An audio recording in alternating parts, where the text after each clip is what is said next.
Oh, fuck balls. What? This is fine. This is fine.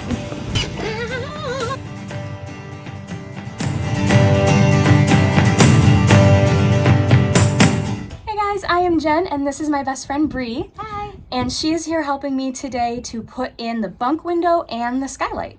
Also, this is Jethro. He's our helper today. He's amazing.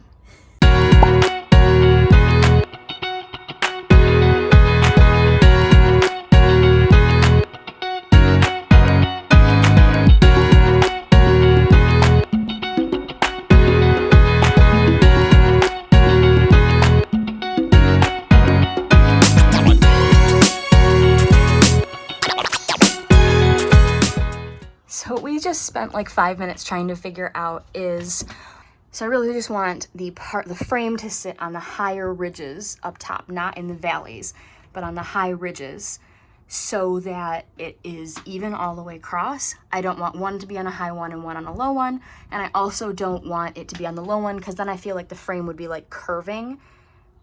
So initially the plan was to have this dead center in the van, but when we did that, the edges were in the valleys, not on the ridges, and I really didn't like that, so we've just shifted it to the side that I think my bed will be on more often, which is the side with the wall that I can sit against. So that's where it's gonna go.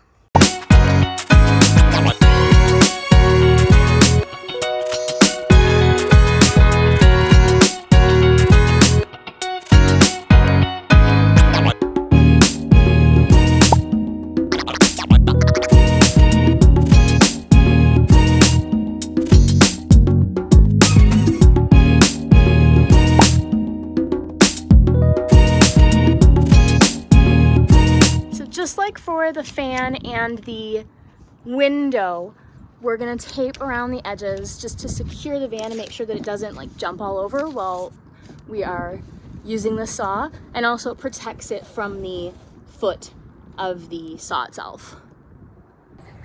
Got a sheet taped up just like we did for the window.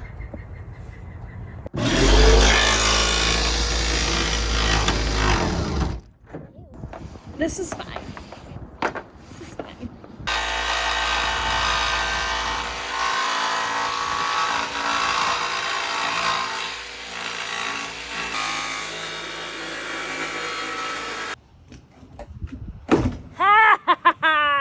Yeah? Yeah. Yes. It might take a little, yeah. Like, yeah. Boom. Awesome. Woo! Yay! Cool.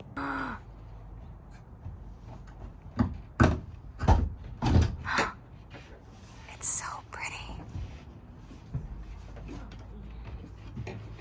There we go. Ah, yes.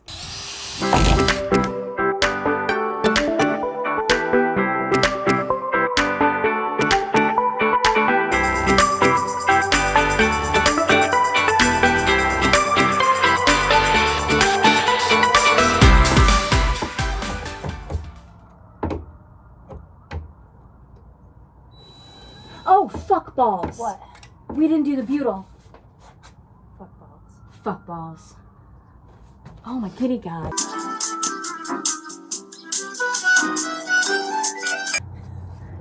We'll just pick up where we were. Nobody will ever know. Yeah.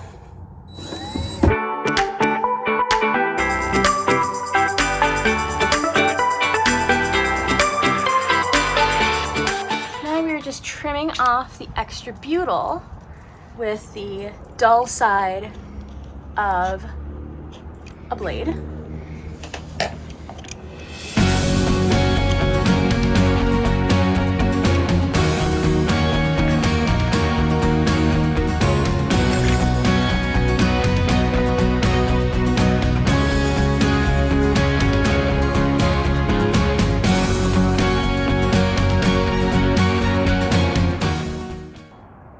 So I am currently standing at my house with my head out my hatch because the lap sealant wasn't totally dry when I shut the window to drive away. So I got back and I was like, man, I really should have checked that.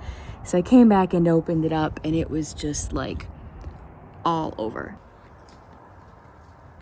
So I came up to just like clean it up a little bit. You can see really where that edge got in there.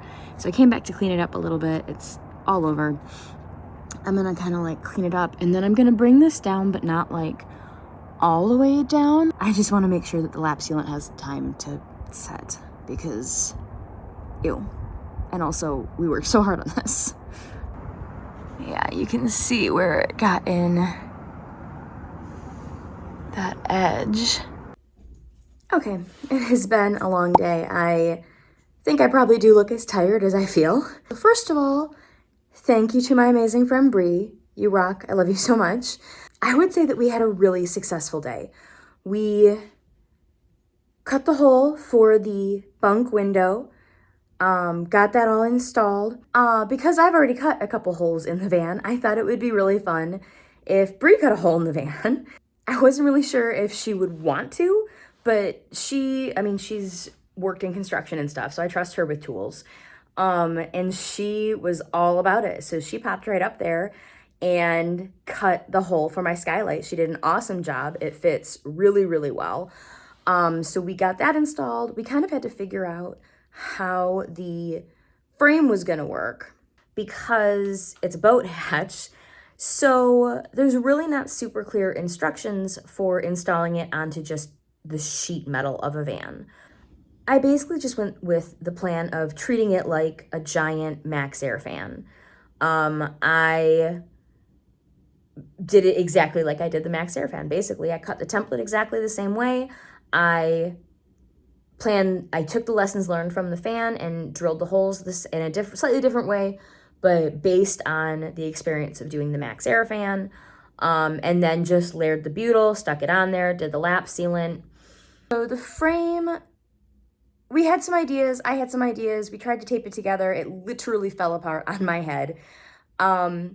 We wound up I held it up there and she marked where the pilot holes would go. We drilled them separately, and then I just held it up there while she screwed through the frame, the butyl, once we actually remembered it, and then into the support, the frame. I'm really not all that fussed about it not being constructed or put together. It's just there to back the actual frame of the Skylight.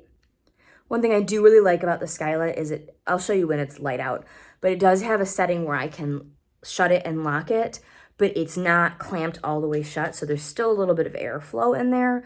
I think that's awesome. So I've got that set up that way right now. It's not supposed to rain tomorrow until like 10 or 11 a.m.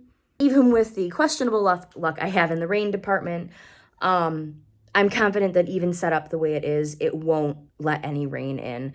Like the cover is coming down over it. It's just a tiny, tiny crack, but it means that it's not in, oh my God, this is everywhere. It's not in that lap sealant the way that it was when I was driving home.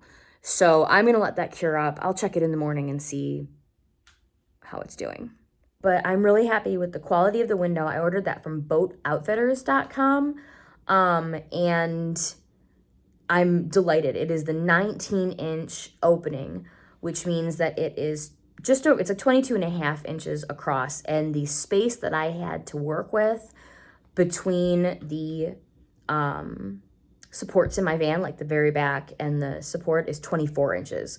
So it perfectly fit in there without being so tight that it was really difficult to work with, and it's a plenty big opening for me to climb in and out of. Okay, you guys, and just as a final wrap up on this project, and by this project, I mean all of the big giant scary holes I had to cut in the van, which is how I've been classifying them, also lumped together like that because they share a lot of the same materials. All of those projects together cost me $1,922.21.